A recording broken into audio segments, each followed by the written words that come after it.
Hello and welcome to Ancient Wales, and this is episode 9, Through Foreign Eyes. The image we've gotten of Britain during the Iron Age is a changing one. In early periods, the Iron Age society was built around kinship networks, extended family ties to the land, and as wealth and status became more centralized, these things became more frayed. As you can imagine, that would then have lasting consequences. We've talked a little bit about how the Bronze Age was seen as a more peaceful time where there were less populations, so there was less resource demand, there was far less need to put pressure on neighbors. And then over time, in the Iron Age period, we see a buildup of what seems to be forts, or at least embankments and places of protection built on hills.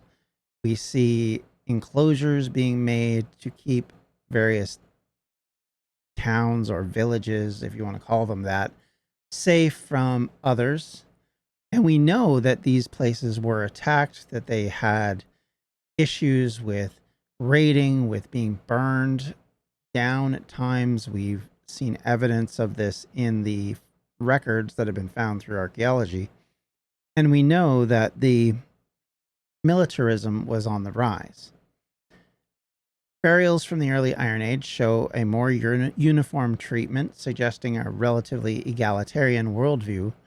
But later, elite graves, such as the Pocklington warrior burial, complete with horse and decorated shield, show how status became much more pronounced. We also see this with the way people are buried with a lot more items, and that continues to grow.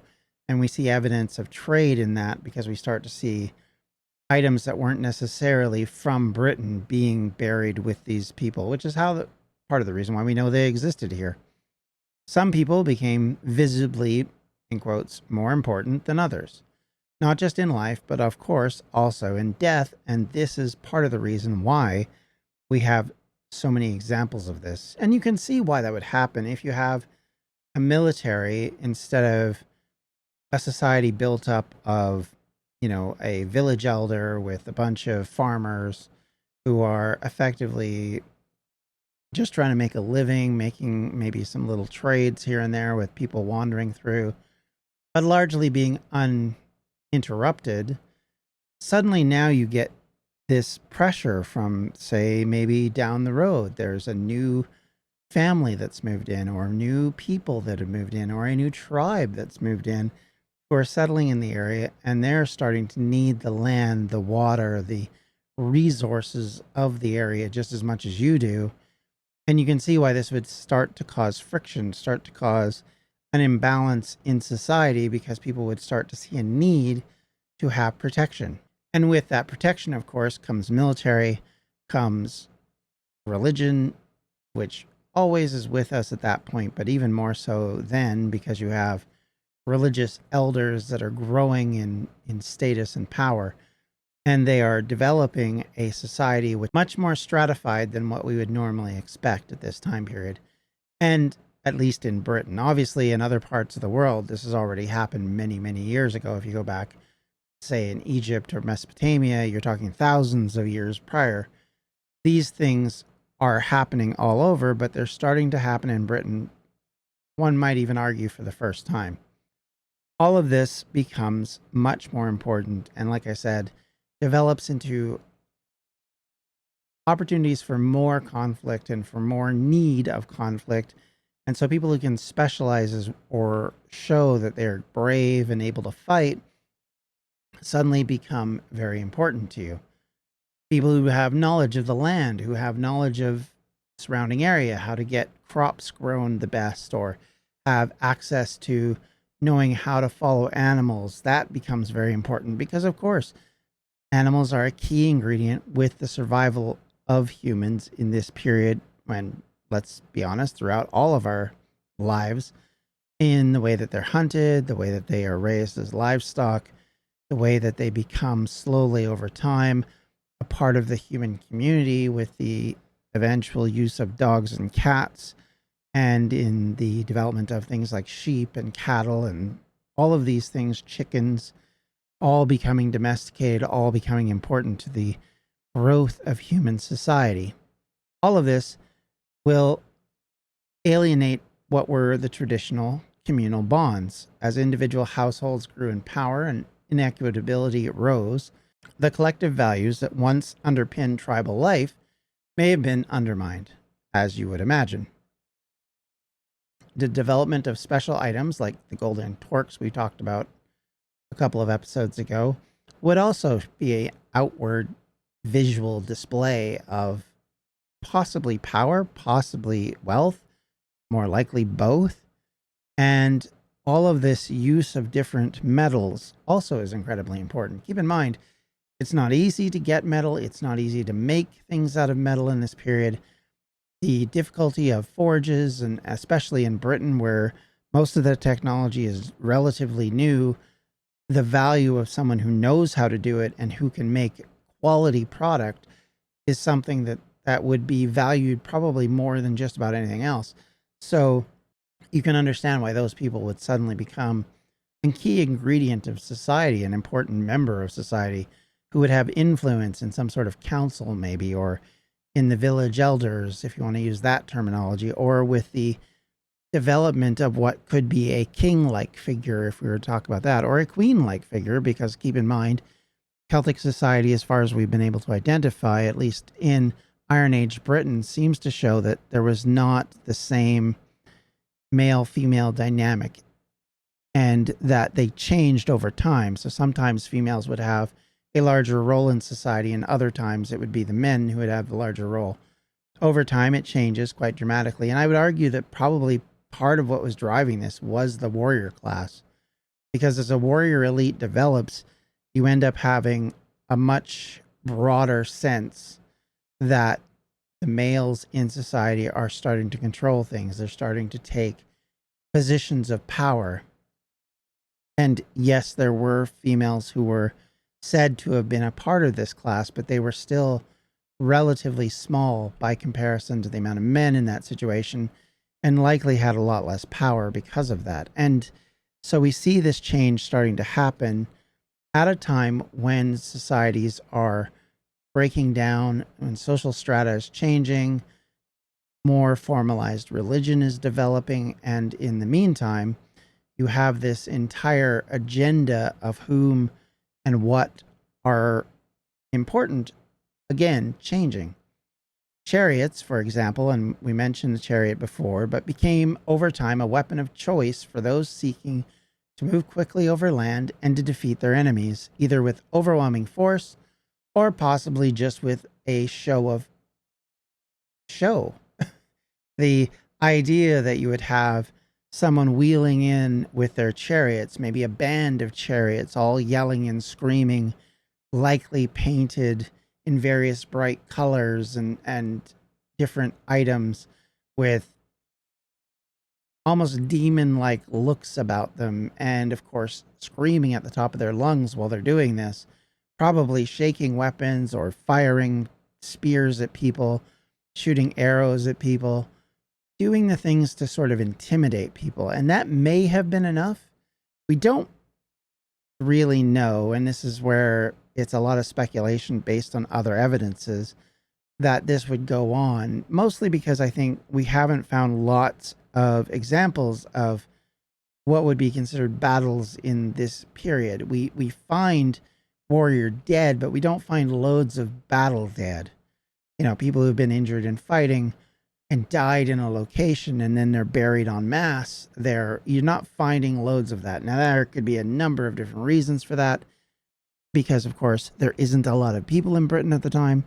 The soil is generally not always great for preserving people, especially bones.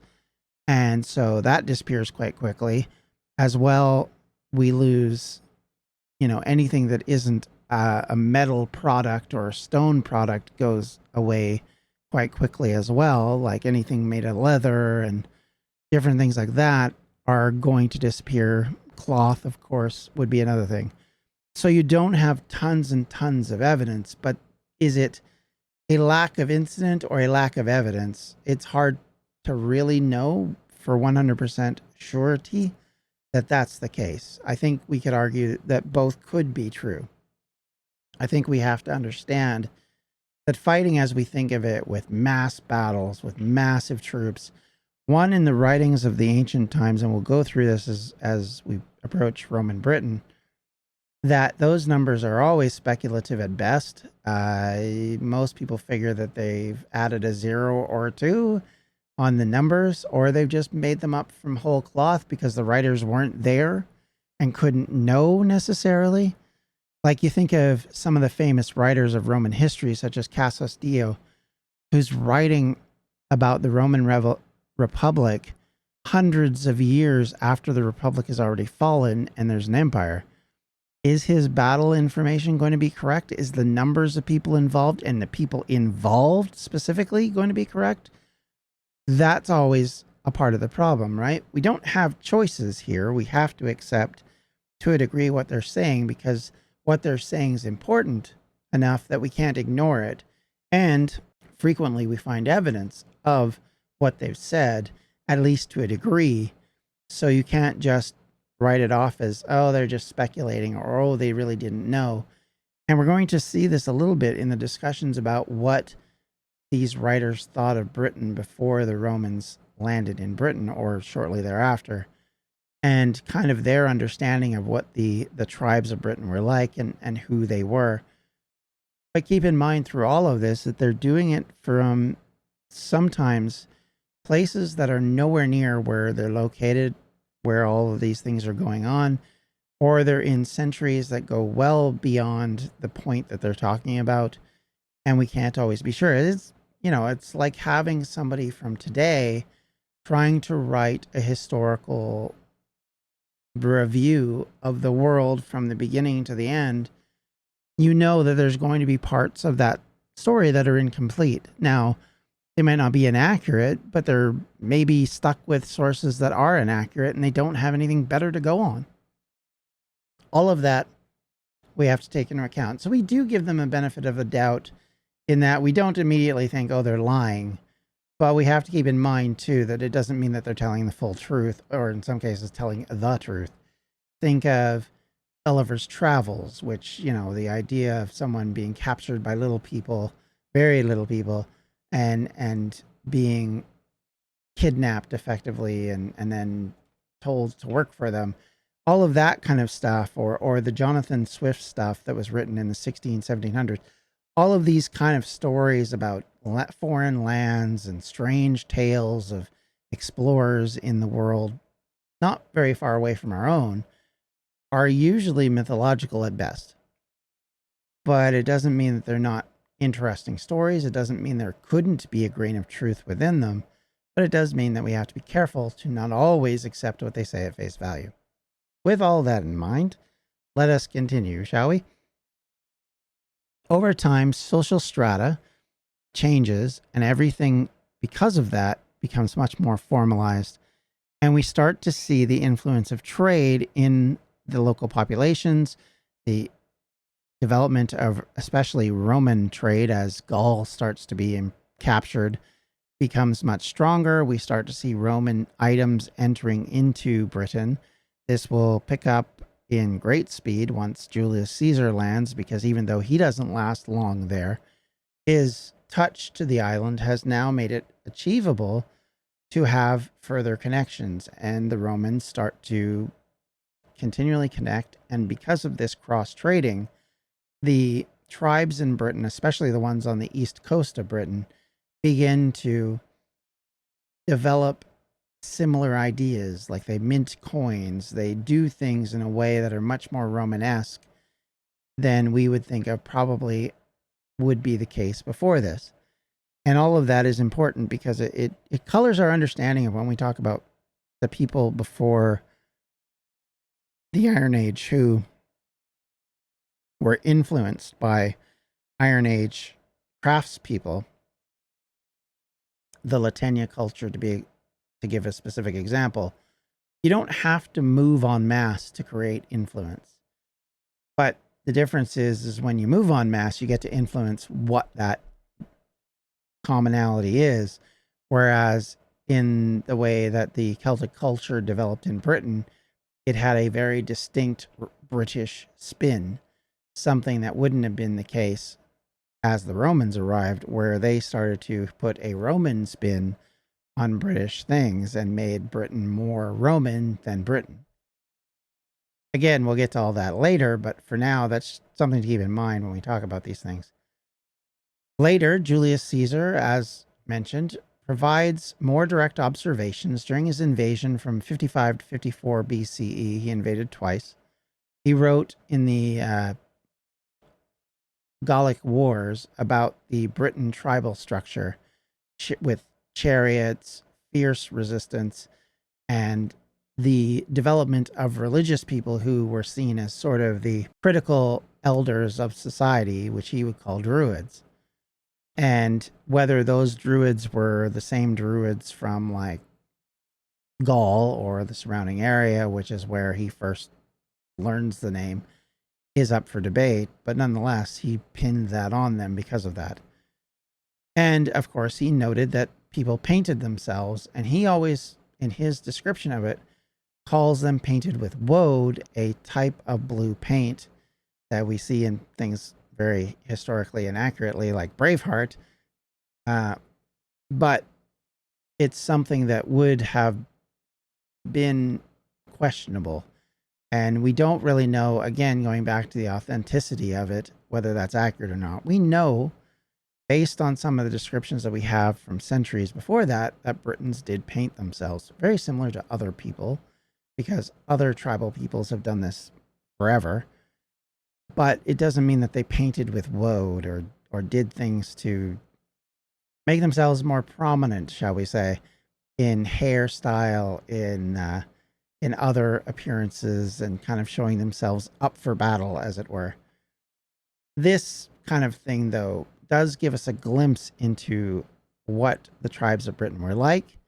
Later writers like Tacitus, who comes along in the next century, gives us a glimpse into the tribal politics, especially during the Roman conquest. His version of the book Agricola provides insight into the resistance movement in the north and, of course, in Wales. Through his lens, we meet Calgagus and the Caledonian chief who gave the fiery speech before the Battle of Mons Grampas. I will be perfectly frank, Romans love to write speeches against their enemies that mostly were Roman tilted, shall we say. And not necessarily in a good way for the Romans. Largely, it was a judgment of the Romans through the mouths of these leaders, because, of course, nobody was there to hear what these leaders said to their people from the Roman side. And certainly Tacitus didn't know, considering he lived in Rome most of his life. So they wouldn't have had an understanding of what these people said or did, other than what they were told. So keep that in mind. And the reality of it is that these authors are speculating as well as reporting and even imagining, as I said, what it was like and who these people were. So as long as we keep that through that lens, it makes it easier to go on and talk about what they said. First up, let's begin with Pytheas of Malacia, who was the first Greek to, in quotes, discover Britain. One of the earliest known references comes from Pytheas, a Greek explorer from the city of Massilia, modern-day Marseille, who sailed north around 325 BCE. Through his original works, which were later lost, but writers like Strabo and Pliny the Elder in later imperial times write or preserve these fragments through their own writings, quoting them and sometimes discussing them, sometimes discussing against them, which is always interesting. According to Pytheas, Britain was an island called Britannici, or Britannia, inhabited by a people called the Britanni, possibly a variant of the Britanni, but I would argue it's probably flipped around, because in Greek, Britanni means painted ones, which if we go back to the idea that they painted themselves, it would make some sense. They would use that phrase, which of course, if you know Welsh, the name for Britain is Prydain, which is, of course, very similar to Britanni. He, of course, then describes it as a place rich in tin and inhabited by a people who farmed, harvested grain and stored it in granaries. And he details something that, of course, surprisingly matches archaeological evidence. So, in other words, he's not just coming out of this with no information and speculating about it. The Romans and the Greeks thought of Britain as being this mysterious place that was cold and distant. It was far away. It was mythic in the way it was. And they used to call it being across the ocean because to them, any water was like an ocean if it was big enough. So the concept of the North Sea was more like an ocean. And they literally thought that it was an ocean away. So for them, it was, difficult to even know what on earth they were talking about.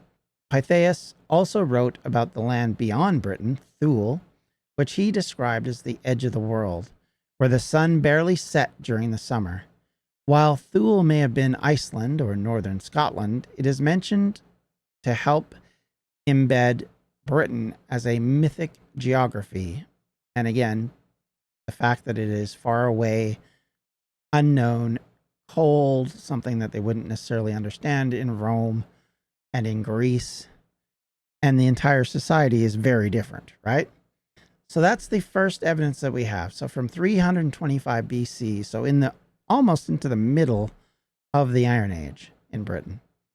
The next source we have is Diodorus Siculus, who, writing in the 1st century BCE, before Caesar, he, a Greek historian, provides a more detailed account, relying on earlier sources like Pytheas.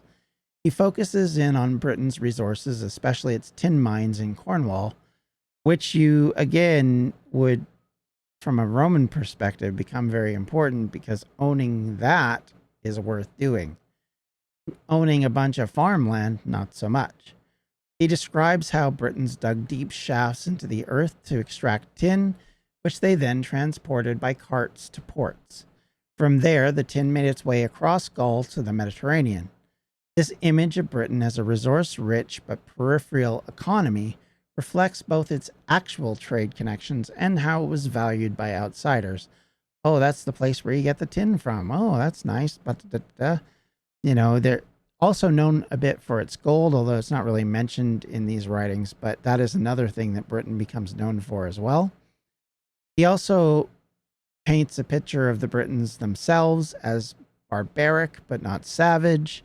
They were described as warlike, living in small tribes, possessing chariots, and again, aligning with the archaeological finds of chariot burials and hill forts and militaristic goings on. Another major source, another Greek writer who we're going to discuss, who's writing before the full-on invasion of Britain by the Romans in the 1st century. He himself was a geographer and a philosopher, and he wrote geographies for areas he never traveled to. Strabo had a tendency to listen to travelers that would come along and hear their stories of the places they came from, and then kind of write it like a history. And you can imagine that tall tales were spread, and so you can't necessarily accept his writings as being 100% accurate. However, he did claim that Britain had no large cities, which was true, and that the natives were simple, which was not true, lacking in culture and political organization. Of course, from a Roman perspective, that would very much be the case. Yet he couldn't deny that they had trade links. He acknowledged the exports of slaves, hides, and cattle, as well as metals like tin and iron, as we mentioned before. Importantly, Strabo emphasized that the Romans had little interest in conquering Britain until Caesar's expedition, suggesting that economic benefit, not imperial ideology, dictated whether a place was worth invading, and we know that just isn't totally true, because the Romans invaded people sometimes just because they could. And Britain was a little bit, especially with Julius Caesar, just because they could. Now, he justifies it in a number of ways, but let's be honest, that's justifications.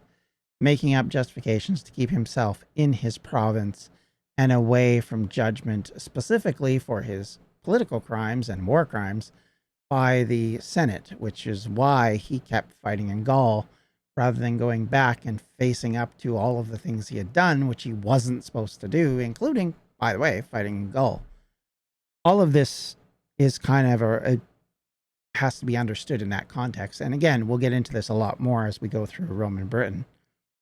Now, Greek and Roman writers, as I said, misunderstood or embellished many aspects of British life. They believe, for example, that Britons practiced headhunting, collecting the heads of their enemies as trophies. While there's limited archaeological support for this, it may reflect ritualized violence or simply a cultural misunderstanding. Sort of like the idea that you would drink your enemy's blood to gain their strength, and that becomes an idea that's passed along like it's normal amongst certain peoples when it's not, when it's more about display than actuality. And then it gets passed on as this is the perspective for everyone. Clothing was another point of fascination and ridicule. Writers often mocked Britons for wearing animal skins or going naked in battle. Again, we talked a little bit about this. Julius Caesar writes about woad being painted on all of these people. And to be clear, he described them as being naked and that the woad had an interesting effect on genitalia that was part of the reason why they were hot for battle, end quote. So all of these things are probably wrong, or specifically wrong because it was to the advantage of the writer. Because if you can show that these people are vicious and mean and cruel and they do things that are scandalous to the Roman natural understanding of the world, of what fairness is and what justice is, then all of a sudden it's okay to kill them because they're just savages. You know, they're human sacrificers. We don't do those kind of things. We just put people into slavery. That's totally different. You know, that kind of thing went on quite a lot. There's a lot of justification that goes on for what they end up doing. And certainly all of this idea to say that there was no civilization in this area and that British attire, which wouldn't be running around naked in what is predominantly a cold climate. Like, you just have to think about it for 5 seconds and you kind of understand that no. There's a reason why there's sheep all across Britain, even at this point in time. It's because they're using it to develop textiles and wearing clothing, which protected them from the elements. And they're not stupid, you know, but it gives you a way to justify things. If you can say, oh, they're naked, simple savages who we need to civilize.